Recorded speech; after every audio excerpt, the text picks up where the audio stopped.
Hi there, in this video we're going to be making a leather pickguard. So I'm going to talk through my process of making one, and then at the end of the video we're going to have a look at the finished base. So this is the base body we're going to be making the leather pickguard for today. And this is an older bodied P-base style, and you may have seen me recently blowtorch it in one of my other videos. That's why it's this colour. It's all been burnt to give this nice kind of charred look, and it's come out really nicely. Since that video I've just applied an oil finish to give it this kind of low gloss sheen, and it's come up really nicely. So today we're going to be focusing on making the leather pickguard for this base and then assembling it a bit later on. So although the main material for the pickguard is going to be leather, it's a very good idea to have a backing on the leather, and we're going to use this stuff here, which is called either phenolic paper or vulcanized paper. It looks like plastic, but it's actually not, and I managed to get this in a similar sort of shade of colour to the body. I managed to buy it in this colour. Black would have also worked, but it's not going to be too obvious now because you're only going to see this tiny edge. The rest is going to be covered in leather, but you're going to see this tiny edge against the body. So it makes a good idea to have a similar sort of colour to the body. So that's going to be the backing for it. And this is in about 0.9 or 1mm thickness. You can also get it down to 0.6 and probably even thinner. I've used 0.6 before. I probably wouldn't go any thinner than that, especially if you're going to be mounting controls on it. We're not on this one. There's not going to be any controls mounted through the leather. But if it's a traditional P-base style, in which case you'd be mounting the controls through the pickguard, and then you might want a bit more strength, a bit extra thickness. Obviously we're building a pickguard for a base which doesn't currently have one. If you're building a leather pickguard for one that does, you could use your existing pickguard as the backing material. It's obviously going to be a fair bit thicker, but it's going to be a lot easier because it's going to save you a lot of steps. Because we're starting from scratch, I'm going to use this template to cut our material, and you can see this is how that's going to look, except obviously not made of MDF. So this is what we're going to use to cut this material here. So this is going to be attached to this, then we're going to cut out the shape and then route it flush to the line. And you don't have to have a template if you want to do something like this, but it does make things a lot easier, and that's why I haven't gone into the process of showing how I made this, because it's fairly time consuming and you don't necessarily have to use one. It's just a good idea, and obviously allows you to repeat it if you ever want to as well. So to attach our template to our backing material, I'm going to use the super glue and masking tape to it. So you can see I've got a few pieces of masking tape on the back of the pickguard here, and I've also covered the backing material with masking tape here. So then it's just a case of using some super glue on here. That's too much.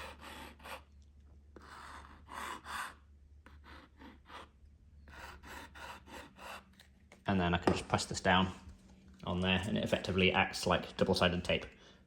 You could obviously just use double-sided tape, but I end up having to do things like this a lot of times, and masking tape is a lot cheaper than double-sided tape, or at least good double-sided tape. Good double-sided tape is quite expensive, so I end up using this method most of the time. And then when I need to get it off, you can just peel the tape off and it comes off easily. So you can see that's really strong now. I can't move that at all. There's no give at all in this, which is good. Some double-sided tapes will actually have a little bit of give in it, and you can move it kind of left to right, but this holds it really firm, and you can see it's going nowhere. So what I'm going to do now is take this with the template attached over to the scroll saw and cut this out roughly, and then once it is cut close to the line, I'll then follow up with the router.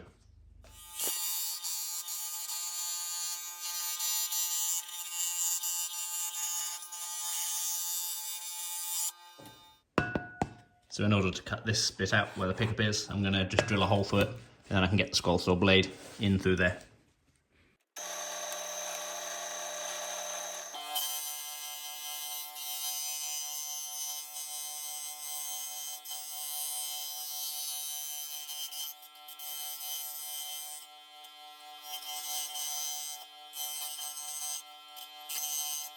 So now I've got the template and the pickguard attached to this board underneath, and it's actually raised up on little blocks underneath each corner, and that's to allow me to use the router cutter without it hitting the bottom here.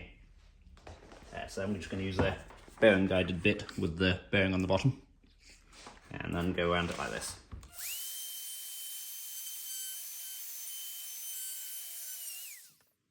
So you can see those little blocks I mentioned here, so it was sitting like that before, and it just allowed me to raise it up. But routing's done now, and you can see we've got a nice flush edge all the way around.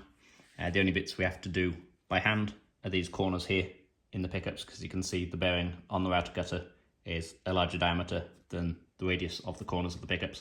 So we're going to have to do that by hand, which is what I'm going to do now.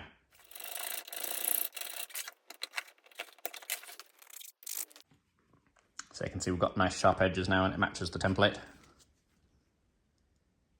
rather than those rounded bits we had before. So I was just using a small needle file, which is like a square shape, to get in there, and then I was finishing off with a chisel just to kind of follow the lines of the edge. And then fortunately this material works quite easily, so you can use blades on it, and then I was using that just to follow the lines in. So I've also just gone around and drilled the mounting holes for the pickguard. It's a good time to do that now with the template still attached, so you get them all in the right place. So now that's every job done we need the template for, so we can actually take this off now, and then we can go on to gluing the leather onto the backing. So now we have our backing material all cut out and ready to go. So next it's going to be time to glue the leather to this. To start off, I'm going to give this a good key by sanding it. So this is 80 grit paper. I'm just going to rough up the surface, which will give it a better surface to glue to. Take off this gloss from the surface.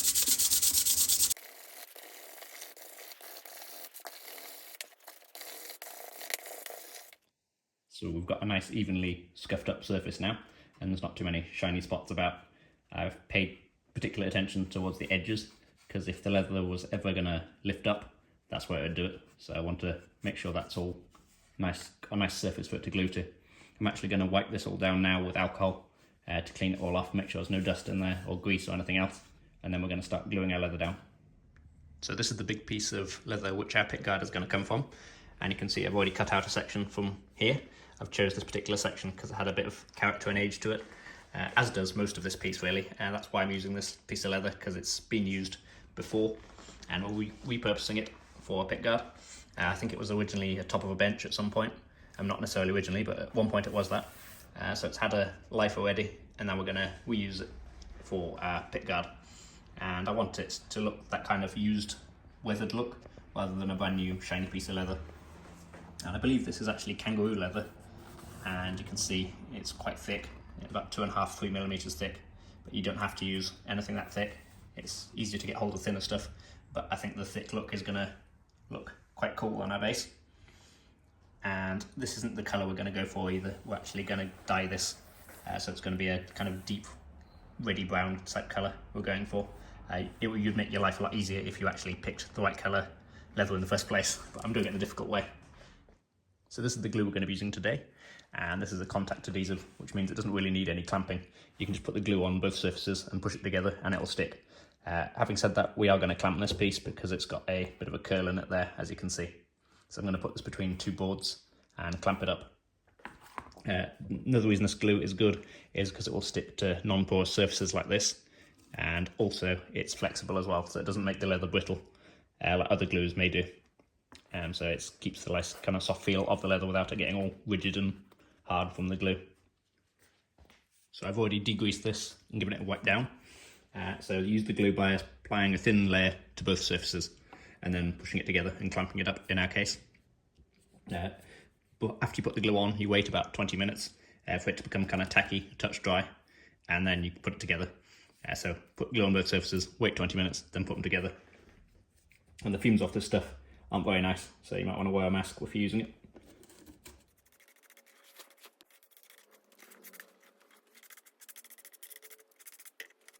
So that's the backing done now, so I'm going to do the leather next.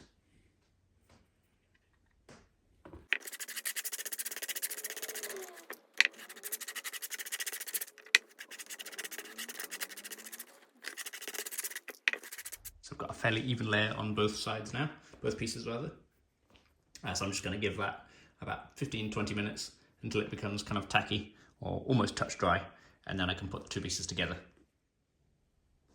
Okay, so that's been about 20 minutes, and the glue is, you can now touch it without getting kind of stuck in it. So that's just how we want it. So it's just a case of pushing these two together now. And I'm going to try and make sure it stays flat when I do it.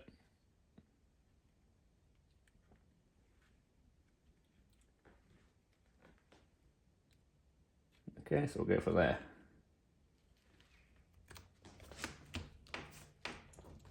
Okay, so that should have pretty much got it now, but I'm going to clamp it anyway, as I mentioned earlier.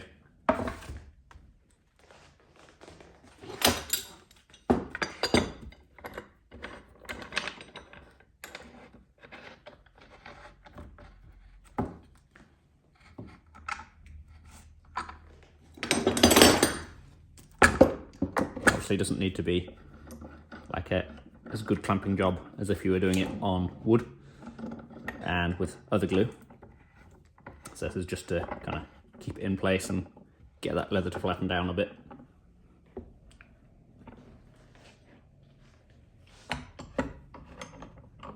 So if it was wood and wood glue, I'd be using a lot more clamps. So I'm now going to give that overnight for the glue to set, and then we can come back to it tomorrow. So I've just taken out the clamps now, and it's all nice and flat. So now it's just a case of trimming the leather up to flush with the backing. So I'm just using a scalpel for that, and it's quite thick leather, so it takes a few cuts to get through. So I'm just not pressing too hard and just scoring it a few times.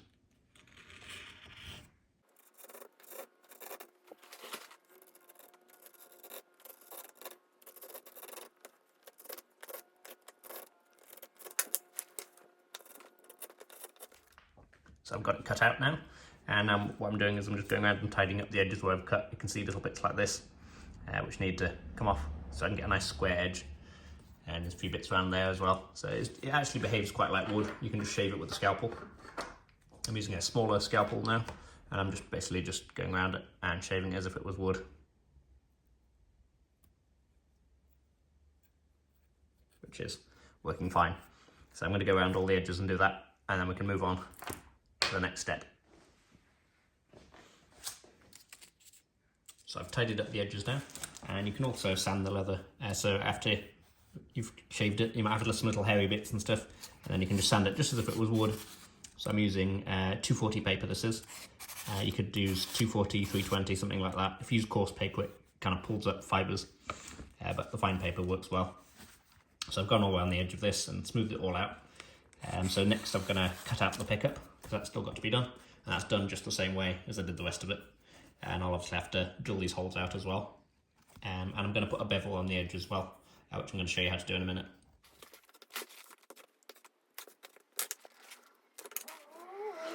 So that's all the cutting out done. So now what I'm going to do is cut the bevel around the edge. I've done this before by using, as you would if it was wood, by file and sanding. But this time I'm going to use one of these, which is a leatherworker's tool used for beveling the edges. And you can see it's got a little groove there. And the idea is this goes like this around the edge, and you just push it along. I haven't used one of these before, so it's going to be a bit of a learning experience for me too. But hopefully I'll give a nice neat edge, and you can see it's quite sharp. I'll get a zoomed in picture on this in a minute.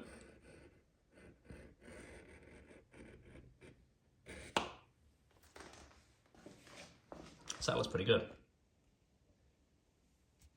So this is what we'd normally do with a plastic or a wooden pickguard. We'd do this with the router and a bevel cutter.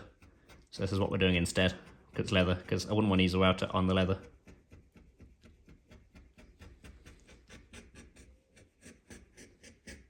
That's giving the same result as a router would. So it's actually quite a useful little tool. It was only a few quid, so I'd recommend getting one. So you can see that's done a great job there. It's quite satisfying to use too, so I've got a new favourite tool. So I'm going to go around and do the rest of the edges now. I'm quite enjoying it.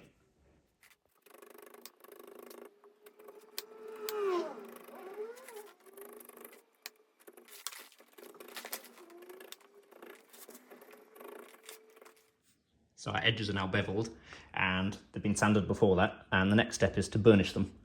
To do this, I'm just going to dampen them slightly, like this, with some water, and then I'm going to use this, which is actually a screwdriver handle, but if I was a proper leather worker, I'd use a thing called a slicker, and it just is used to burnish the edges. So you just rub it against it like that, and this polishes it up and makes all those strands of leather sit down flat. So I'm going to go around the whole thing and do this now, and then we can dye it. So hopefully you can see that the edges are nice and shiny and smooth now. All those fibres which would be sticking out are gone, So I was just using this screwdriver handle, like I said. If you don't have something like this, you could probably just use a wooden dowel or something like that. It's not really important, it's just like needs a nice smooth surface where you can build up some heat by burnishing the edges.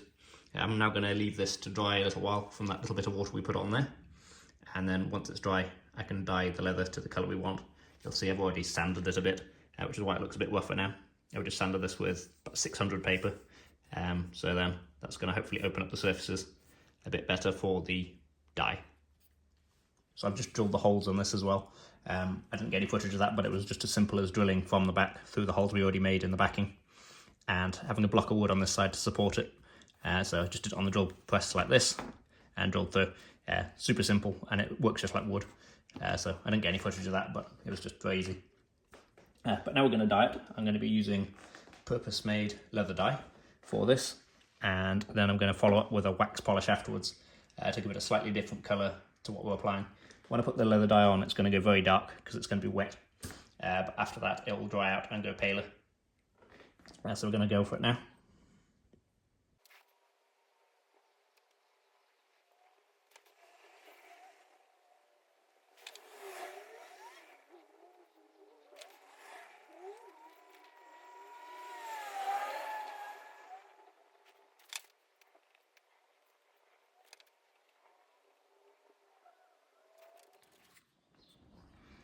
So the dye is now dry, and you can see it gives us this sort of colour, which is completely different to when it's wet because it was much darker than that. So I'm actually in the process of wax polishing it now, and you can see on this side here I've got the colour I want now with this tinted wax going over the top of that dye, and it gives a really nice look. And you can see we've got plenty of character in this piece of leather, some old scars down here, which is all goes with the look of the base. So I'm going to continue this polishing over this side, and we'll see it change colour into the finished shade of kind of this deep red.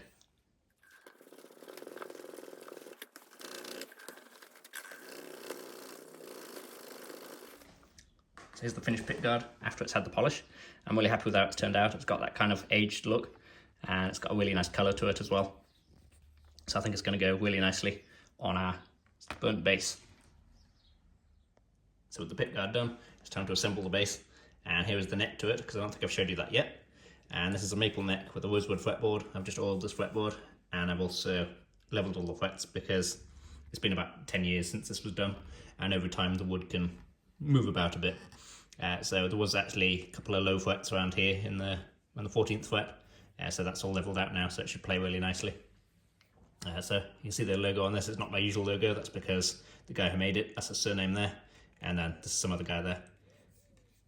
And this is aged maple now, so it was maple before, and I've given it this aging solution, which turns it this sort of colour. So it was obviously naturally white colour before, but I've treated this with a iron acetate stain and some tannins, and this is the sort of colour you get when you do that.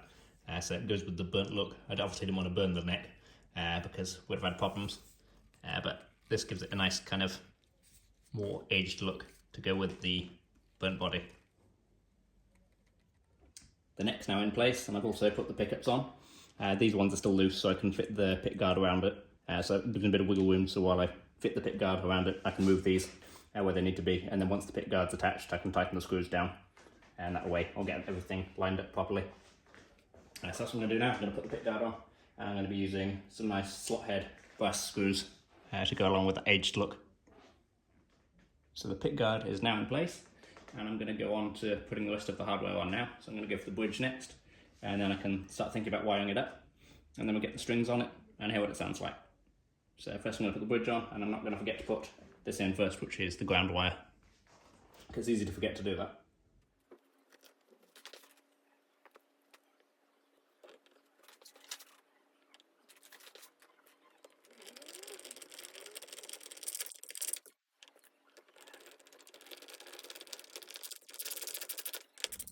So we're all wired up now, and you can see we've got the Tonestyler in here.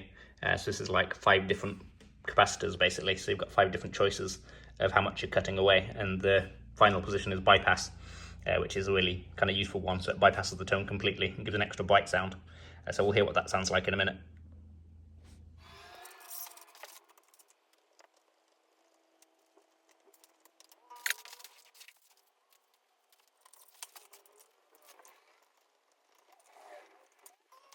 So whenever I'm assembling a bass or a guitar, I like to put the two outer strings on first, just to ensure the neck is 100% in the centre of the pocket. And you can see we've got an even gap on either side of the E and the G. And because there's a little bit of a gap in this pocket, it's not 100% tight, it would be possible to have the neck running off to one side, in which case you'd have less gap on one side. But as it is, this is nice and even. I've only got 2 bolts in the neck, so if it turned out it wasn't even, I'd be able to pull on the neck and correct the gap and then put the other 2 bolts in. But as it is now, I can put the other bolts in and the rest of the strings and everything's fine. So going back to what I was just saying a minute ago about the strings on the fretboard, I'm referring to this distance between the edge of the fretboard here and the centre of the string. So on the E side we've got 6.5mm there, and on the G side we also have 6.5mm, which shows us that the strings are centred on the fretboard. So like I said before, if the neck was running off at an angle, you would have an unequal amount of fretboard on one side to the other. And here's the finished bass. So you can see I've added the knobs to this. These were just ordinary nickel knobs, which I've aged myself in an aging solution, and then I've given them a bit of a blowtorch treatment as well to give them this kind of burnt appearance to tie in with the body. And I'm really happy with that to come out. It has this really nice kind of old antique-y look, which is another reason we went for this Stellar logo as well. It looks like some kind of old antique-y look. And so I'm going to show you the back now, because I've also made a new back cover for that. Yeah, so here's the new back cover. I made this out of copper, and then I also aged this as well. And you can see it's taken on this kind of almost like a penny type colour, copper coins. And it's also got a purpley effect as well, which is really nice, and it ties in with the colour of the kind of browner bits of the wood. And then here's the aged maple neck, which I'm a big fan of. I love that colour. It's kind of a bronzy colour, which again ties in with the copper. So we're going to hear what it sounds like now.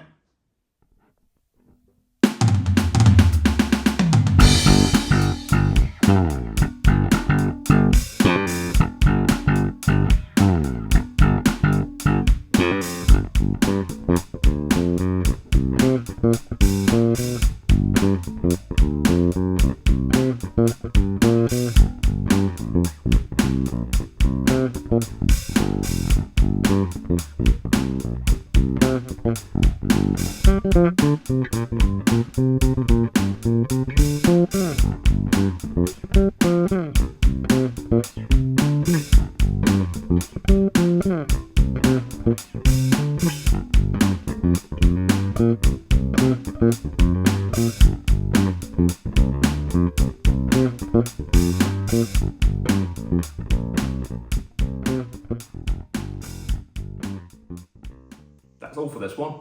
Thank you very much for watching. If you've enjoyed the video, please don't forget to like it and subscribe if you'd like to see more content like this. Also, if you have any questions on this process of making a leather pickguard, feel free to leave a comment and I'll get back to you. Thanks again for watching, and I'll see you on the next one.